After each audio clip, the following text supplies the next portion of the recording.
Hello everyone, welcome to Sindhu Space.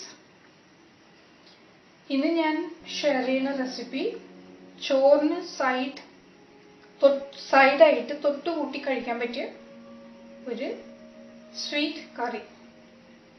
അപ്പോൾ ഇതിന് വേണ്ടിയിട്ട് ഞാൻ പാനിൽ എണ്ണ ഒഴിച്ചിട്ടുണ്ട്. കടുക് പൊട്ടിക്കാനായിട്ട് പോണേണ്.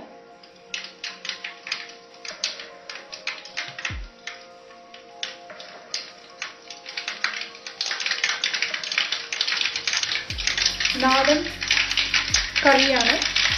ഇതിലെ മെയിൻ ഇൻഗ്രീഡിയൻ്റ് എന്ന് പറയുന്നത് പച്ചമുളകും പാവക്കയുമാണ്. പച്ചമുളകും പാവക്കയും ഉണ്ട്.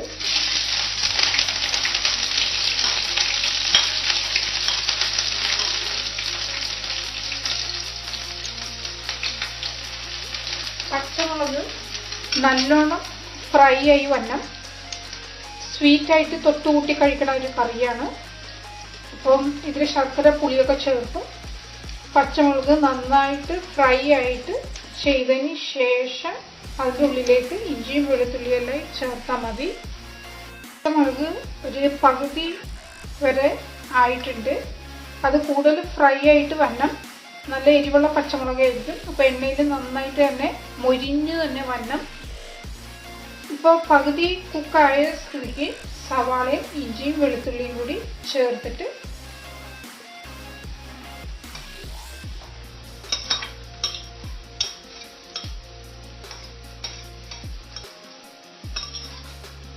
നന്നായിട്ട് ഇളക്കി കൊടുക്കുക.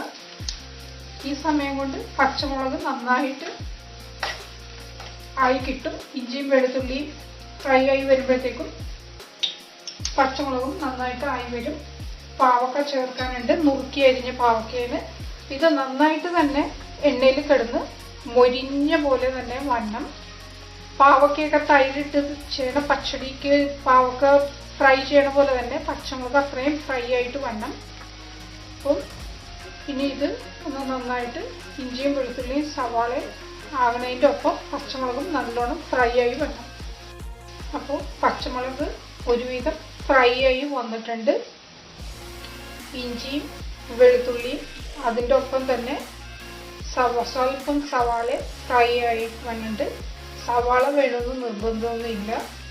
ഇനി ഇതിലേക്ക് ഞാൻ മല്ലിപ്പൊടി, മുളക് പൊടി, ഉലുവാപ്പൊടി, ജീരകപ്പൊടിയൊക്കെ ചേർക്കണം. അപ്പോൾ ബാക്കിയുള്ള കുക്കിങ്ങും കൂടി ഫ്രൈ ആകല് മുഴുവനായിക്കോളും. ഇതിൻ്റെ ഒപ്പം ചെയ്യുമ്പോഴത്തേക്കും മല്ലിപ്പൊടി ഒരു 3 ടീസ്പൂൺ, ചെറിയ ടീസ്പൂണാണ് ഇതിന് 3 ടീസ്പൂൺ. മുളക് പൊടി സ്വല്പം മതി. എരിവുള്ള പച്ചമുളകാണ്, പക്ഷേ ഫ്രൈ ചെയ്ത് കഴിയുമ്പോൾ അതിൻ്റെ കുത്തൽ മുഴുവൻ പോവും.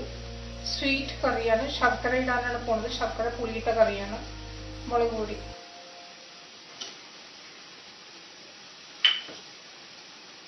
ജീരകപ്പൊടി, ജീരകം വറുത്ത് പൊടിച്ചു വെച്ചേക്കുന്നതാണ്.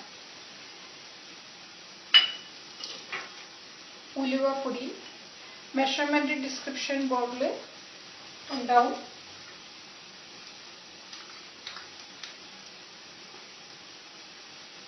ഇനി നന്നായിട്ടൊന്ന് മിക്സ് ചെയ്ത് കൊടുക്കുക. ഹീറ്റൊന്ന്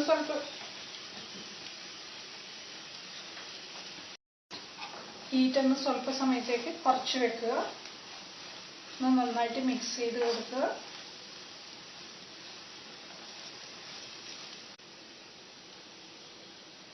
ഇനി ഞാൻ പാവക്ക നുറുക്കി അരിഞ്ഞത് ചേർക്കുന്നുണ്ട്.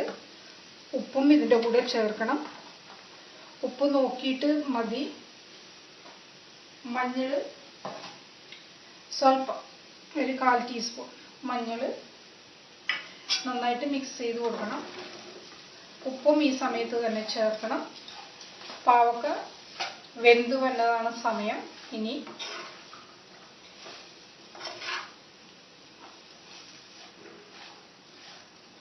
നന്നായിട്ട് മിക്സ് ചെയ്ത് കൊടുത്തിട്ടുണ്ട്. ജീരകപ്പൊടി കൂടുതലാണ് എടുക്കേണ്ടത്. ഇതിപ്പോൾ ഒരു വലിയ പാവക്കയാണ്, കൈപ്പക്ക.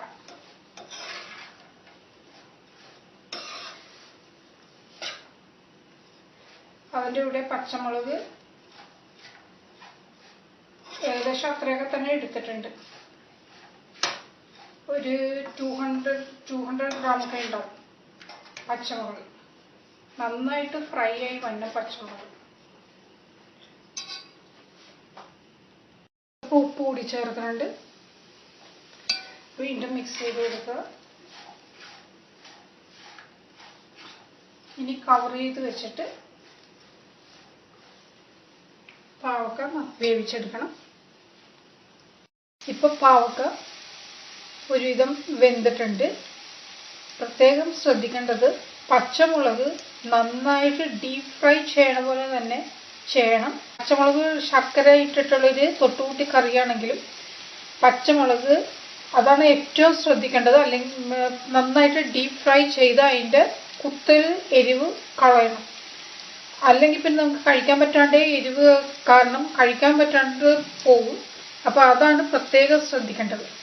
പിന്നെ ജീരകം കൂടുതലാണ് എടുക്കുന്നത്. ജീരകത്തിൻ്റെ ടേസ്റ്റും ശർക്കരയും പുളിയും വെള്ളവും കൂടി ആണ് ഒഴിച്ചിട്ട് ഈ കറി ഒരു ഇഞ്ചിക്കറി സ്റ്റൈലാണിത്. അപ്പോൾ ഇനി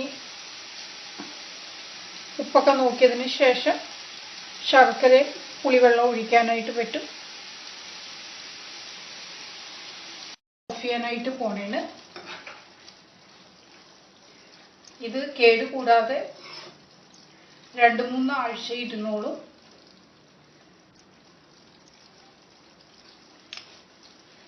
അപ്പോൾ താങ്ക് യു ഫോർ വാച്ചിങ്.